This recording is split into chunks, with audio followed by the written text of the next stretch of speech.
Hello guys! Pag-usapan naman natin ngayon araw ang Warriors. Ito na nga natalo din sila parang ang bilis ng ano. Hahaha. Nag-iiyak na nga ang ibang fans dahil natalo ang Warriors natalo siguro sila sa parlay hahaha joke lang. Nakapagtala nga ng 28 points si Stephen Curry grabe buhat na naman ang team niya.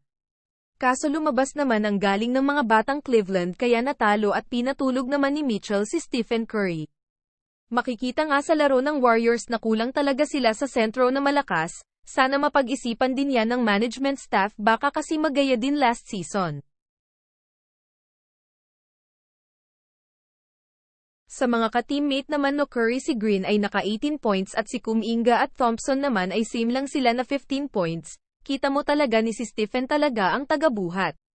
Si Mitchell naman ng Cavs ay nagtala ng 31 points laban sa Warriors kaya natalo niya sila. Minalas naman si Chris Paul dahil hindi man lang siya baka double digit kahit malaki ang oras na nila niya.